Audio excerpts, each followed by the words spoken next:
안녕하세요. 더 블루 뮤직입니다. 오늘은 우리가 어떤 음악을 연주할 때 그 악보를 펴었을 때 악보에 놓여 있는 조표를 보고 어떤 음이 어디인지 그리고 그 곡의 조성이 무엇인지에 대해서 얘기를 나눠보고자 합니다.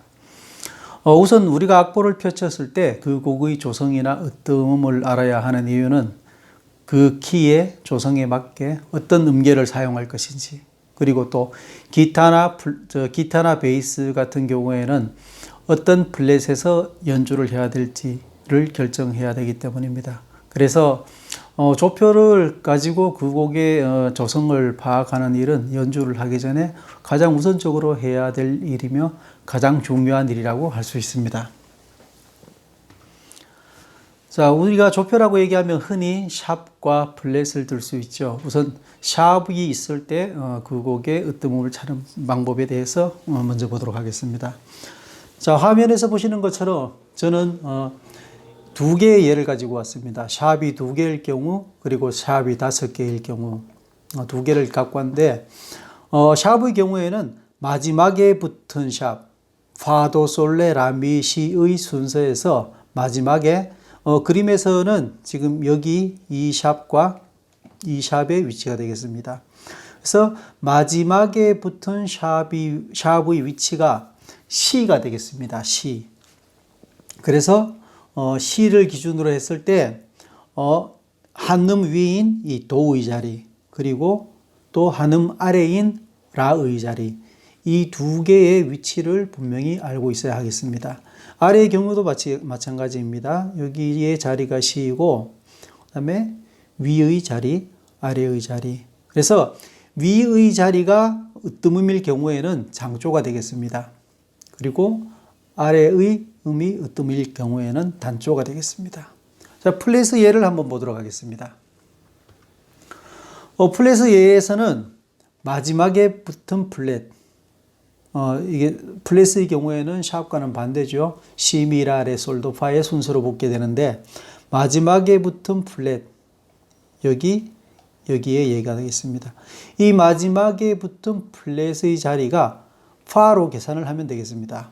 파에서 이 악보의 경우에는 파, 미, 레, 도, 이 자리가 도가 되겠고, 두 칸 아래가 라의 자리가 되겠습니다. 이 아래의 예도 마찬가지입니다. 자, 제가 악보에서 설명을 드리면서 두 개의 자리를 알아야 된다고 말씀드렸습니다. 하나는 도의 자리, 하나는 라의 자리. 왜냐하면 모든 음악은 조표로만 보고서 그 곡의 조성을 결정할 수는 없습니다. 다시 말하면 그 곡이 조표로만 봐서 장조인지 단조인지 결정은 할 수가 없다는 것입니다. 그래서 일단 이게 장조일 경우에는 도의 자리가 되겠고, 단조의 경우에는 라의 자리가 되는데, 일단은 두 개 다 기억을 해두고 그 다음 순서로 넘어가면서 어떤 것이 그 곡의 키인지 보도록 하겠습니다. 자, 악보에서는 악보뿐만 아니라 모든 음악에서는 수시로 끝내기 음과 시작하는 음들이 나타나게 되어 있습니다. 전 곡을 봤을 때 우리가 보통 가요의 경우에는 보통 3분에서 길게는 5분 정도까지가 진행되겠죠. 이 사이에도 곡들은 쉴 새 없이 끝내기와 시작하기를 반복하고 있습니다. 그 끝내기와 시작은 주로 4박이나 8박 단위로 나타나게 되는데, 다시 말하면 4마디와 8마디로 나타나게 되는데, 4마디의 경우에는 작은 악절이라고 하죠. 그리고 8마디의 경우에는 큰 악절이 되겠습니다. 그리고 마디수는 이외에도 16마디가 큰 악절이 될 수도 있겠고 변화는 있을 수 있습니다만, 주로 동요 같은 간단한 곡은 4마디, 그리고 가요인 경우에는 8마디를 단위로 끝내기와 시작하기가 반복되겠습니다. 그리고 여기서 말하는 끝내기라고 하는 것은 우리가 흔히 그 케이던스, 영어로 케이던스라고 표현하고 이태리어로 카텐자라고 표현하죠. 그래서 우리가 화성학 책에서 볼 경우에는 종지법 혹은 종지라는 표현으로 이제 나타나 있습니다. 그래서 그 종지 형태를 보고 우리가 조성을 파악할 수 있는데 다음 악보의 예를 한번 보겠습니다. 이 악보는 모나코라는 곡인데 악보에서 보시다시피 이 곡은 8마디 단위로 끝내기가 나타나고 있습니다. 다시 말하면 이 조표가 샵이 하나 있는데 이 곡의 경우에는 으뜸음이 G가 되겠습니다. 그리고 조성은 4장조 G키가 되는데 여기에 보면은 8마디째에 7마디 8마디째에 D7 코드가 나오고 이 D7 코드 다음에는 으뜸화음인 G로 연결이 됩니다. 그래서 이 곡의 5도 화음인 D7 그 다음에 5도 화음에 의해서 으뜸화음으로 가는 G. 이 곡을 실제 연주를 들어보게 되면 여기에서 뭔가 급격한 변화가 일어나고 급격한 변화 다음에 으뜸화음으로 가면서 곡의 안정을 찾게 되어 있습니다. 이 느낌을 봤을 때 이 G 코드가 이 곡에 가장 안정을 주는 으뜸화음이라고 할 수 있습니다. 이런 예는 이 곡에 수시로 나타나죠. 여기 D7에서 G로 가게 되고 D7에서 G로 가게 되고 여기의 경우도 마찬가지입니다. D7에서 G로 가고 여기 D가 있는데 이 뒷페이지에 연속되는 음들은 다음 코드가 G로 이어지게 되어 있습니다. 그러나 악보에서 7 코드가 있다고 해서 반드시 7 코드 다음에 으뜸화음이 이어지지는 않습니다.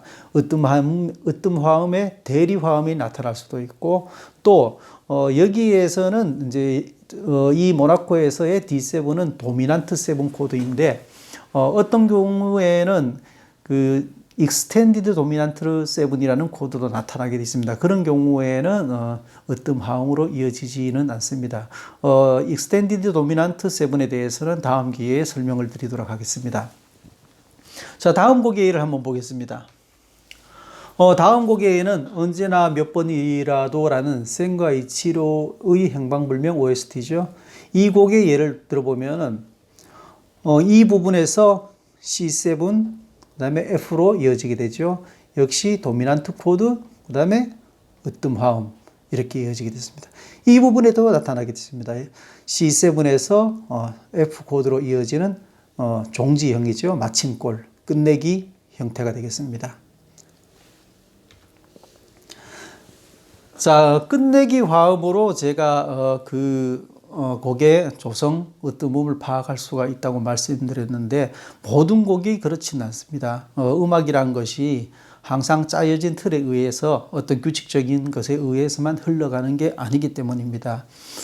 실제로 그 조성을 끝까지 파악할 수 없는 곡들도 있는데 제가 그 예를 여기에 한번 들어보겠습니다.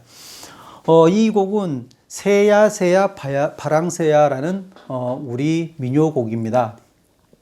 이 곡에서 보면 우선 조표를 보자면 아무것도 안 붙어 있기 때문에 우리가 서양 음악의 이론을 기준으로 한다면 다장조가 되거나 라 단조가 되겠죠. C 키거나 A 마이너 키가 되겠습니다. 하지만 이 곡의 전체적인 흐름을 보면은 레, 솔, 레, 레도, 솔, 솔 이렇게 해서 이 구성음들이 Jesus4의 구성음으로 이루어져 있는 걸 알 수가 있습니다. 그래서 이 곡의 경우에는 Jesus4 코드 하나만으로 곡을 처음부터 끝까지 마무리할 수 있습니다. 그래서 G7 코드는 사실상은 그 장조에 해당하는 장조 성격을 띠긴 했지만 그렇다고 해서 반드시 장조라고 얘기는 할 수 없습니다. 특히 여기에서는 조표가 없는 경우이고 여기에 나타난 코드는 지서스4이기 때문에